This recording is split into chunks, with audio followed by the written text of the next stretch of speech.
మెదక్ జిల్లా శివంపేట మండల పరిధిలోని తిమ్మపూర్ గ్రామంలో గుణంగారి నాగమ్మ లక్ష్మయ్య పుణ్య దంపతుల కుమారుడు కన్నిస్వామి ఆంజనేయ స్వామి ఆధ్వర్యంలో ఆంజనేయులు గురుస్వామి, భిక్షపతి గురుస్వామి, రాములు గురుస్వామి, నర్సిరెడ్డి గురుస్వామి, రవి యాదవ్ గురుస్వామి, రామకృష్ణగౌడ్ గురుస్వామి, ప్రసాద్ గురుస్వామి, మోహనచారి గురుస్వామి సమక్షంలో మహాపడిపూజ నిర్వహించడం జరిగింది.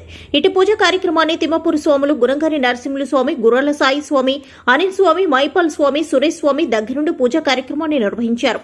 అయ్యప్ప భక్తిగానాలతో పూజా స్థలం అయ్యప్ప నామాలతో మారుమోగింది. విచ్చేసిన భక్తులకు లక్ష్మీ నరసయ్య దంపతులు, పోల్దాస్ లక్ష్మణ్, గురాల నరసింహులు అన్నప్రసాదాలను తయారు చేసి అన్నదాత గుణంగారి లక్ష్మయ్యకు అందజేశారు. ఈ కార్యక్రమానికి ఆనంద్, నితిన్, వైశాలిని, ఉమా, శ్రీ గుణంగారి లక్ష్మయ్య అయ్యప్ప స్వామి పూజకు విచ్చేసి విజయవంతంగా నడిపించినందుకు విచ్చేసిన స్వాములకు, భక్తులకు కృతజ్ఞతలు తెలియజేశారు.